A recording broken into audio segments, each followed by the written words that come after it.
വീട്ടിൽ നമ്മളെ ഉമ്മമാരിങ്ങനെ ഖുർആൻ ഓതുന്ന സമയമായിരിക്കും ഇശാമാരിബിന്റെ ഇടയിൽ, അല്ലെങ്കിൽ ഒരു ദുആ നിസ്കരിക്കേണ്ട സമയമായിരിക്കും. ആ സമയത്തായിരിക്കും നമ്മുടെ അടുക്കളയിൽ നല്ല പണി ഉണ്ടാകുക. അല്ലെങ്കിൽ നമ്മളെ പേരമക്കൾ അല്ലെങ്കിൽ നമ്മളെ മക്കൾ വന്നിട്ട് ഭക്ഷണം ചോദിക്കും.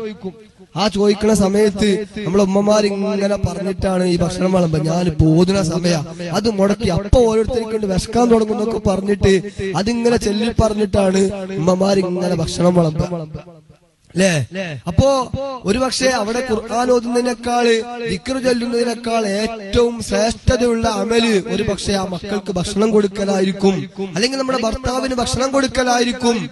അങ്ങനെ ഓരോ സമയത്തില്ലേ ഉമ്മമാര് ചിലപ്പോ നമ്മളൊക്കെ പലപ്പോഴും കരുതും ഏറ്റവും വലിയ അമല് ചിലപ്പോ സുബ്ഹാനല്ലാഹ് അല്ലേ. അങ്ങനെ നമ്മൾ ചിലപ്പം കരുതും നമ്മളെ ബഹുമാനപ്പെട്ട ആലിമീങ്ങളൊക്കെ എല്ലാ സമയത്തും ദിക്റലി കുത്തിരിക്കുകയാണെങ്കിൽ ഇന്ന് ഈ കാണുന്ന സൗഭാഗ്യങ്ങളൊന്നും ഒരു പക്ഷേ നമുക്കുണ്ടായിരിക്കണമെന്നില്ല.